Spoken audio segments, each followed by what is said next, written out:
విశాఖ కేజీహెచ్లో చిన్నపిల్లల వార్డుకు ఆక్సిజన్ సరఫరా కాకుండా పైప్ లైన్ కట్ చేసే ఘటన కలకలం రేపింది. హాస్పిటల్ సిబ్బంది సకాలంలో అతన్ని పట్టుకోవడంతో పెను ప్రమాదం తప్పినట్లయింది. మరిన్ని వివరాలు ఆక్సిజన్ సరఫరా యూనిట్ నుంచి అటు మా ప్రతినిధి నాయుడు అందిస్తారు.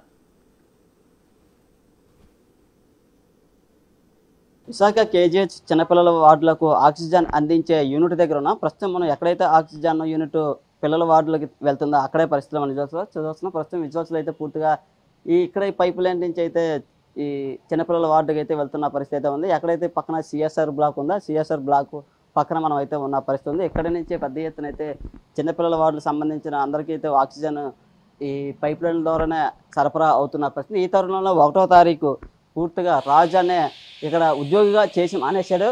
గంజాయి తాగుతూ మత్తు ఎప్పుడూ ఉంటాడనే సూపరింటెండెంట్ గారు చెప్పిన ఆ రాజు అయితే 1వ తారీఖు మధ్యాహ్నం ఎక్కడైతే మనం చూస్తున్నామో ఈ ట్యాప్ ఉందో దీన్ని ఇలాగ తిప్పే ప్రయత్నం చేయడంతో పూర్తిగా ఇక్కడ స్థానిక సెక్యూరిటీ పట్టుకొని అయితే సూపరింటెండెంట్ గారు సమాచారం ఇచ్చారు. ఈ నేపథ్యంలో అతనితో పాటు ఇంకొక ముగ్గురిని కూడా అదుపులోకి తీసుకున్న పరిస్థితి. ఎందుకంటే చాలా ముఖ్యం చూడొచ్చు. పూర్తిగా ఆక్సిజన్ ఆపామంటే అక్కడ చిన్నపిల్లల అత్యవసర పరిస్థితుల్లో ఈ ఆక్సిజన్ అక్కడికి వెళ్తుంది. చిన్నపిల్లలు చనిపోయే ప్రమాదం అయితే ఇది చాలా పెద్ద ప్రమాదం అని చెప్పి ఈ నేపథ్యంలో పూర్తిగా ఇక్కడ సెక్యూరిటీ కూడా ఎక్కువగా పెట్టిన పరిస్థితి చూడొచ్చు. పెద్ద ఎత్తున ఏ లెవెల్లో పైప్ లైన్లు ఉన్నాయంటే పూర్తిగా ఎక్కడిగా చిన్నపిల్లలకి పూర్తిగా ఆక్సిజన్ సరఫరా అవ్వాలి. అలాంటి తరుణంలో ఇలాంటి పరిస్థితి ఇలాంటి సంఘటనలు జరిగితే చాలా పెను ప్రమాదం అని అయితే మనం చెప్పవచ్చు. ఏదైనట్టు కూడా పూర్తిగా సెక్యూరిటీ అలర్ట్ అవడంతో పూర్తిగా అయితే పెను ప్రమాదం తప్పింది. ఈ ఘటనపై ప్రభుత్వం కూడా సీరియస్గా తీసుకుంది. ఒక పక్క పోలీసు అధికారులు కూడా స్పందించి ఈ ముగ్గురిని వెంటనే అరెస్ట్ చేశారు. రిమాండ్కి తరలించడం కూడా జరిగింది. అయితే ఈ ఘటనపై పూర్తి స్థాయిలో దర్యాప్తు జరుగుతుంది. ఎందుకంటే విశాఖ కేజీహెచ్ అంటేనే ఉత్తరాంధ్ర ఆరాధ్యదం. ఎంతోమంది పేదలు ప్రజలు పూర్తిగా ఈ హాస్పిటల్లో ట్రీట్మెంట్ కోసం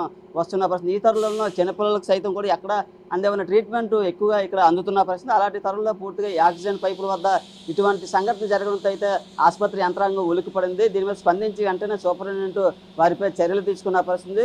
ఇటువంటి ఘటనలు కూడా జరగకుండా ఉండేందుకు భవిష్యత్తులో మరిన్ని జాగ్రత్తలు పడతామని ఇప్పటికే చెప్పారు. ఆ రాజుతో పాటు మరో అతను సేకరించిన ఒక ఇద్దరిని అయితే అదుపులోకి తీసి ఇప్పటికే రిమాండ్కి తరలించారు. ఎందుకంటే అతను గతంలో ఇక్కడ ఉద్యోగంగా చేసి మానేశాడు. ఆ కోపం నేపథ్యంతో చేసే ప్రయత్నం కూడా ఉండవచ్చని అయితే దర్యాప్తులో వేగవంతం అవుతున్న పరిస్థితి అయితే ఉందని చెప్పచ్చు. ఏదంటే కూడా పూర్తిగా కేజీహెచ్లో ఇటువంటి సంఘటన జరగడం అయితే పూర్తిగా అవాక్కైన పరిస్థితి ఉంది. పూర్తిగా భవిష్యత్తులో ఇలాంటి ఘటనలకు తావు లేకుండా అన్ని చర్యలు తీసుకుంటున్నాం. అలాగే ఇక్కడ ముఖ్యంగా గంజాయి బ్యాచ్ అలాగే పూర్తిగా అసాంఘిక కార్యకలాపాలకు కేరాఫ్గా అయితే కేజీహెచ్ నిలిచినారు. ఈ నేపథ్యంలో ఇటువంటి కూడా లేకుండా పూర్తి స్థాయిలో పూర్తిగా నిఘా కెమెరా సీసీ కెమెరాలు ఎక్కడెక్కడ సీసీ కెమెరాలు కూడా పెట్టడం జరుగుతుంది. ఇప్పటికే హోంమంత్రి అనేది కూడా స్పందించిన పరిస్థితి అయితే ఉందని చెప్పవచ్చు. Camera person Ramurthy Naidu.